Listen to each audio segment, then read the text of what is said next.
We will begin with item 4.0, the Pledge of Allegiance, which will be led by incoming junior James Hayes III and incoming senior Genesis Magana of Hiram Johnson High School.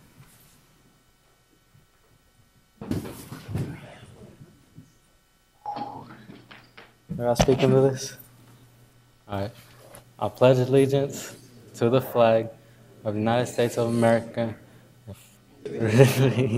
to the republic, and one nation, under God, indivisible, with liberty and justice for all.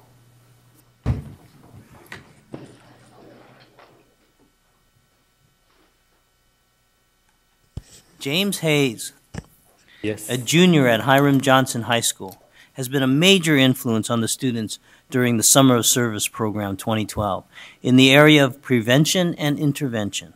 As a public health intern this summer, James participated in the Healthy Summers Public Health Solutions Program, where he was able to explore various jobs and careers surrounding our health systems. James did his internship with the SCUSD Youth Development, where he was an intricate part of the Go Bananas Wild Wellness Camp as a peer facilitator in the gang prevention and leadership segment. He also took the initiative as music coordinator for the activity and fitness segment of the camp. P.J. Smith was noted as saying James was a huge part of the culture of Go Bananas. As an outstanding artist, James has been noted for creating various collages and pictures throughout the summer. James plans on staying involved with interacting and providing an outlet for his peers at Hiram Johnson High School. James ended his summer being honored by the Healthy Summer Program, SCUSD Youth Development, and now by us all. For these reasons, the Sacramento City Unified School District is proud to recognize James Hayes as a SCUSD Stellar Student.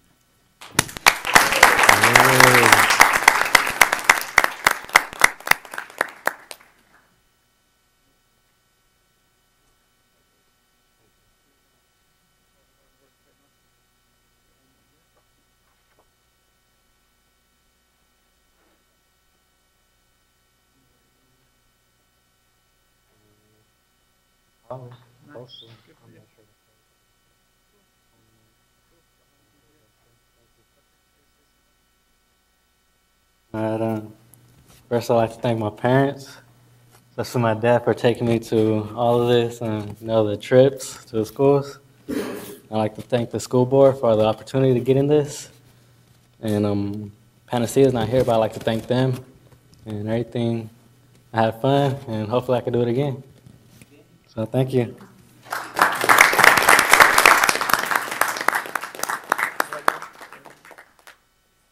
Go ahead. This meeting of the Sacramento City School Board is being videotaped in its entirety and will be cablecast without interruption on Metro Cable 14, the Government Affairs channel, on the Comcast and SureWest cable systems. Today's meeting will be replayed Sunday, August 19th at 9 a.m. and Monday, August 20th at noon on Channel 14 and will be webcast at www.sacmetrocable.tv. A video copy is also available for checkout from any library branch. Members of the audience wishing to address the board should fill out a speaker identification form located in the back of the community room and give it to the Chief Communications Officer, Mr. Gabe Ross, prior to the conclusion of the item's presentation. Please speak into the microphone when addressing the board and state your name for the record. Please limit comments during public comment to items not listed on the agenda. If you are found to be commenting on an item that is on the agenda, you'll be asked to defer until your item comes up on the agenda. Please also turn off all cell phones or place them on silent or vibrate. Thank you. Item 5.0, announcement of action taken in closed session. None, Madam President. Thank you. Item 6.0, agenda adoption. Move the agenda. We got a first by Vice President Wu and a second by Member Terry. All in favor? Aye. And opposed and objections. And the ayes have it. We have an agenda. Item 7.0, public comment. Mr. Gay Ross, there's no public comment today. Item 8.0, the consent agenda. I will entertain a motion to approve. I'll move it. Second. We've got a first by Vice President Cuneo and a second by Vice President Wu. All in favor? Aye. Opposed and abstentions. The ayes have it. We have a consent agenda. Item 9.0, board workshop, strategic plan, and other initiatives. 9.1, review revised board policy number 5030, student wellness conference item, 20-minute presentation, 20-minute discussion. It is Ms. Kua Franz and Heather Deckard.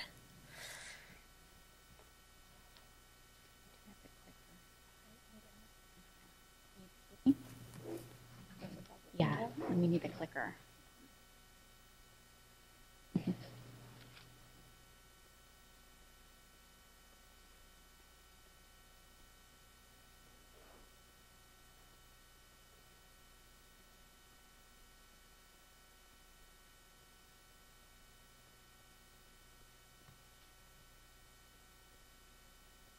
We're just waiting for the clicker, and we'll begin shortly. Thank you.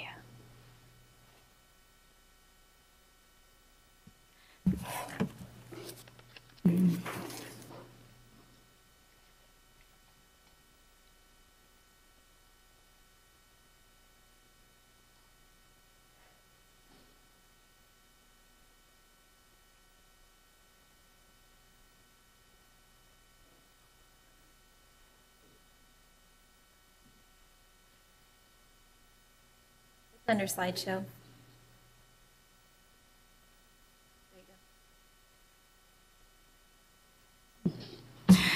Okay. Good evening, Board President Rodriguez, school board members, and Acting Superintendent Dr. Olivine Roberts. I'm here tonight with Heather Decker, our District PE Coordinator, who was also the chair of our Coordinated School Health Committee last year. We are here to present to you all the revised Board Policy 5030, Student Wellness. Tonight, we will cover in our presentation a brief timeline and purpose of the policy, the engagement process and feedback, review the changes in the policy, and go over next steps. At this time, I would like to turn over the presentation to Heather Deckard, who will complete the remaining presentation. Thank you. So I'm going to walk you down a timeline of when this all started. So in 2004, the Child Nutrition and WIC Reauthorization Act came about by the U.S. Congress. They wanted to establish a new requirement that all school districts with federally funded school meal programs must develop and implement wellness policies that address nutrition and physical education by the start of the 2006 and 2007 school year. In 2005, the Coordinated School Health Advisory Committee was formed by Dr. Mejia, and specific task force. We had meetings addressed the areas of health education, physical education, and nutrition to develop policy and suggested actions for implementations. On August 3rd of 2006, the wellness policy was adopted. Then in 2006, the Coordinated School Health Advisory continued to meet and focused on the 8 components of coordinated school health, which you will see later in the presentation. In 2010, the Healthy Hunger Free Kids Act of 2012 strengthened the local wellness policy and added rules for public input, transparency, and implementation. And as you can see in the comparison chart that we handed to you, the 2004 versus the 2010 requirements. Now in 2010, Superintendent Raymond brought forth 3 initiatives around health and wellness: Healthy Schools Task Force, PE Initiative, and Get Fit Initiative. In 2011, due to the federal and state changes and district initiatives, we began reviewing our wellness policy. The Coordinated School Health Committee is comprised of the following district departments. We had over 12 departments working on this policy. And at this time, if we have anybody in the audience that's part of that district committee, I'd like you to stand, please. Thanks, you. So as you can see, we had school and family community partnership, we had grant writing, we had risk management, nutrition services, health services, assessment research, health education council, family and community engagement partnerships. So we had a lot of departments involved. We also had community partners that formed our Coordinated School Health Collaborative group, which also involved all of these partners, but there's 2 that I'd like to focus on. And one is Health Education Council, and their focus is primarily on eliminating preventable causes of death resulting from the use of tobacco, poor nutrition, and lack of physical activity. And then also California Project LEAN, which stands for Leaders Encouraging Activity and Nutrition. It's a joint program of the California Department of Public Health and the Public Health Institute. California Project Lean works to advance nutrition and physical activity in schools and communities in order to prevent obesity and its associated chronic diseases. Their efforts are centered around youth and parent empowerment approaches, policy and environmental change strategies, and community-based solutions that improve nutrition and physical activity environments. We actually have, from the California Department of Health, 2 members. So if you could stand, please. We have Andrew Matthew and Catherine Hawkinsworth. Thank you. Thank you for coming. Now, we did include that input that it talked about in the 2010 Healthy Hungers Act. And so in December 2011, we formed a strategic planning session with our district team. We established goals, outcomes, work plan, communication plan, support, and sustainability plan. In January of 2012, the district team, the California Department of Education, Health Education Council, and the California Project Lean reviewed the current board policies and all the admin regulations that were involved with the wellness policy. We reviewed several school districts' wellness policies, including Oakland, Twin Rivers, Elk Grove, and LA Unified School District. We made sure that every board policy that was linked to the wellness policy had an administrative regulation, and if it didn't, that we needed to write one. We also included, distributed to our district group their areas of the wellness policy to help us write that area. We also talked about who do we need to engage in our collaborative group in this discussion to help us implement this wellness policy. Then an overall revised draft policy was developed. Now in February 2012, our collaborative partners reviewed the wellness policy to see where they could contribute to the implementation of the wellness policy. Then in March, we continued our work on the policy, and in April, we drafted a draft of the wellness policy was sent out to our collaborative partners, student advisory committees, PE teachers, parent advisory committees. We held a parent coffee hour at John Sloat Elementary and Wilsey Wood Middle School, and also sent it over to Project Lean as well. Now in May, July 2012, after receiving feedback from these groups, a revised draft of the wellness policy was reviewed again by district personnel, legal office, and cabinet. And here we are today on August 16, 2012, for a first reading of the revised board policy. So what did we revise? Well, if you look on the left, the wellness policy that we currently have covers health services, physical education and physical activity, and nutrition services. The revised one that we're proposing has all 8 components of the coordinated school health. So I'm going to go over each one of those and how it kind of changed a little bit. So health services actually was a new section which the district will seek out and establish community partnerships to provide mental and physical health services for the purpose of improving access to and removing barriers to health care for all students. For the physical education piece, this section has been revamped due to the new state laws for physical education and the physical education standards being adopted by the State Board of Education. Nutrition services, it's to reflect the new federal guidelines coming out. And then health education, to include the use of a planned sequential K-12 curriculum established by the Health Framework of California Public Schools, and to have qualified professional trained teachers and staff providing health education instruction. Now we're into the very new section, counseling, psychological, and social services. This section is brand new. The district will see to develop community partnerships that will provide students in grade pre-K through 12 with access to mental health services. In the health and safety safe school environment, this is a new section as well. The district will ensure that a healthy educational environment considering both physical and psychological aspects exist in all facilities. Employee wellness, another new section. Actively support our staff wellness by establishing safe and supportive working conditions that will attract and retain staff members who are highly qualified and dedicated to the education and welfare of our students. And then family and community involvement, another new section. The district will address health and safety issues in partnership with students, parents, and community members by providing workshops on health and safety issues and actively seek input in policy development and program design. Now, Kua's going to go through the next steps. Thank you. So we're here to answer any questions today, and we'll be back on September 6th to seek approval from the board for the revised policy. We will then, once the revision has been approved, we'll be able to disseminate the policy widely to ensure that principals, staff, students, and families are aware of the changes. We will also ensure that all district and site student handbooks reflect the revised policy.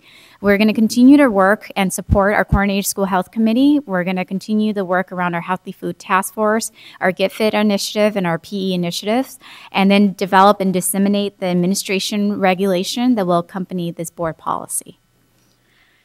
So at this time, we're open to any questions, and staff is here to answer any questions that the board may have. Thank you. Do we have any board member comments, questions? We have one, Vice President Cunha. Thank you for the presentation. I just have a couple questions around the counseling, psychological, and social services, just how that's going to be delivered. What's the plan going forward? So currently, we do have our Connect Center that is centralized here at Central and Serena office. We also have our youth and family resource centers that are provided throughout our school district. But through our integrated service support department, we provide most of the psychological support services and referrals.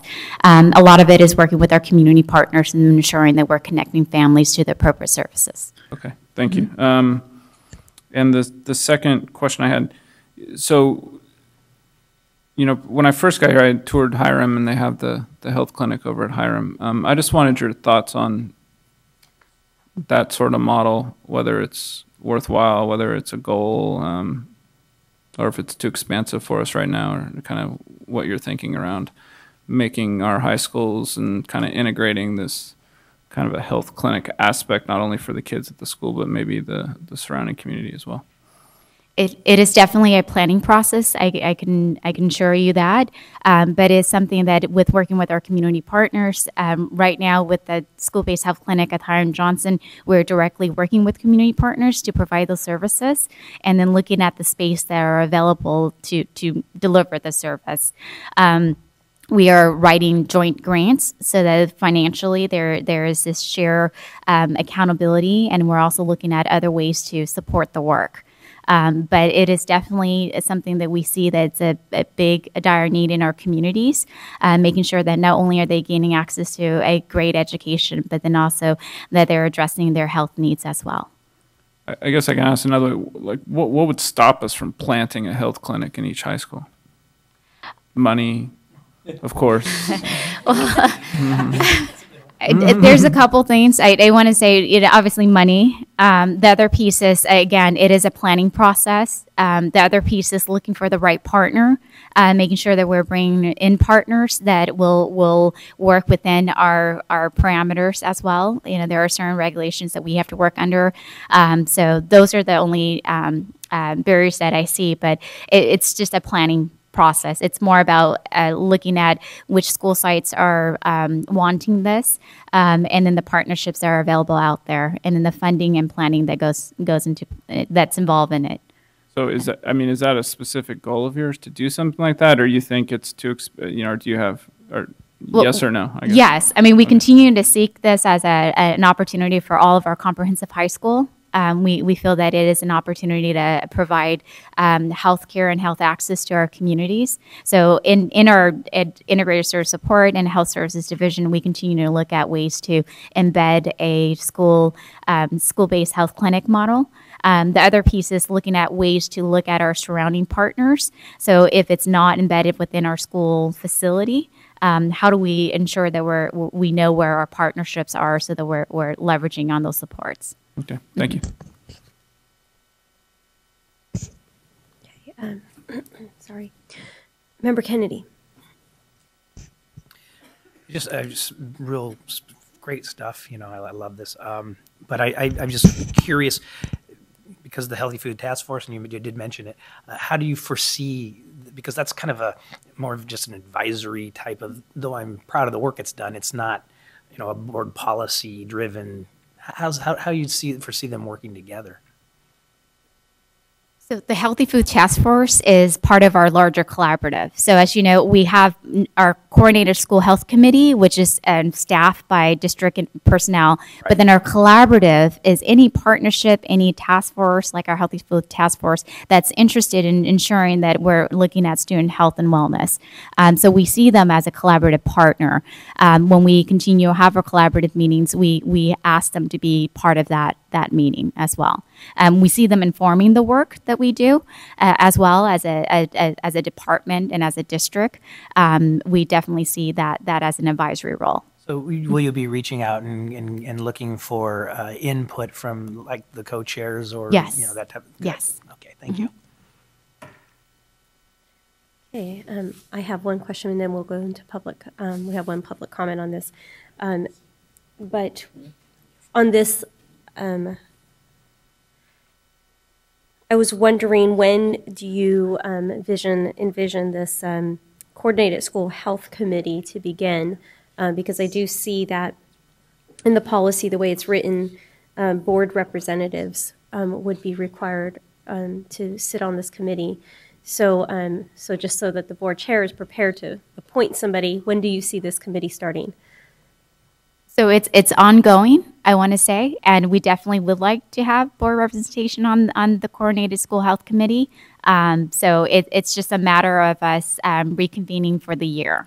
So you already have this committee going on? Yeah. So so this has been going on for years. It just that it's always been on a Thursday night.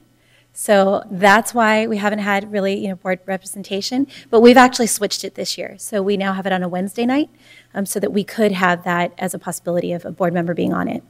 Is it every Wednesday, once a month? It's once a month, but it's we have our district group and then we have our collaborative group. So it's every other month for each group. So it's up to the board. So you would, and what would the requirement be? One board member for each different collaborative, or the same board member for both? Yeah, for the same one. Okay. And just thank you both. I know, Ms. Decker, you and I have had conversations about the health and wellness of our students here, and I thank you for your dedication to this, and thank you, Ms. Franz, as well for this. We're going to go ahead and take the public comment. We have one public comment on 9.1 from Ralph Marletti.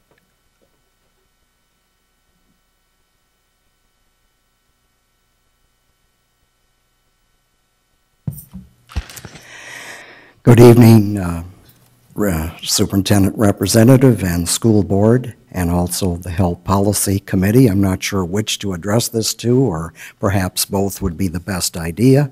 I think the policy looks good from the most part of I've been able to see of it, but I do have some concerns about section CF 6142.1 involving sexual health and HIV/AIDS prevention education. Involved with this, do we have definitions of what you mean by community partnerships, health professionals? Who are these people that would be coming to the campuses? Will there be controversial organizations? We need more definitions. Which organizations? And if it does end up being controversial in certain areas, what kind of, are there still opt-out policies as far as or alternative studies available for students and parents, and even substitute teachers who might find any of this in this one particular area in conflict with their faith or morals? And that's what I would be interested in knowing. Is there currently an opt-out policy for students and parents? And what about if a substitute teacher gets an assignment for a health class and they come there and find it involves this? Could they be forewarned ahead of time by the regular teacher what the topic will be, and then that he or she could make, the substitute teacher could make an informed decision as to whether to accept or decline the position that day. So overall, we need more transparency on this one particular issue. The rest of it looks pretty good. Thank you. No further comment. Thank you very much. And I'm pretty sure your questions will be answered at the next board meeting or on the website, rather. Thank you. Thank you. Alrighty. This was a conference item. There's no action required on this item. So moving on to 10.0, business and financial information reports. We're just receiving information on purchase order reports and cash flow. Item 11.0, future board meeting dates and locations. The next board meeting is set for September 6th and September 20th, 4:30 closed session, 6:30 open session. I do have an adjournment in memory of one of our district employees.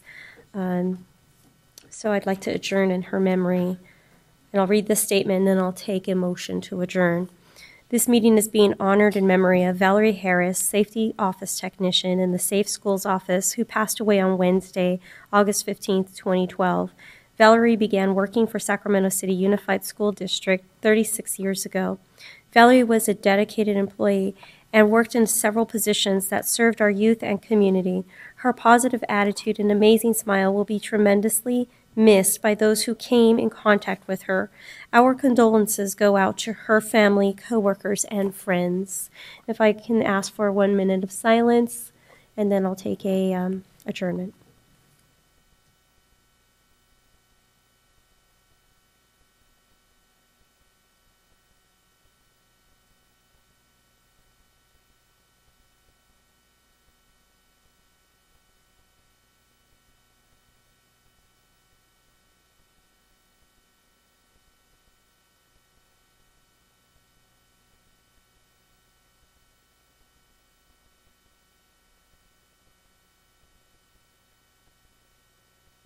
Thank you very much. I'll take a motion. I have a first by Member Terry, and do we have a second by a school board member? Yes, second. Maybe a student school board member? Student? We have a second by student board member Yee.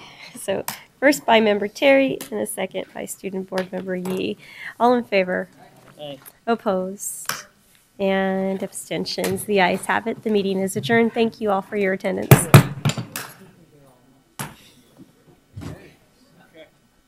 Follow the rules. So we'll be in contact. Yeah, I'll give them a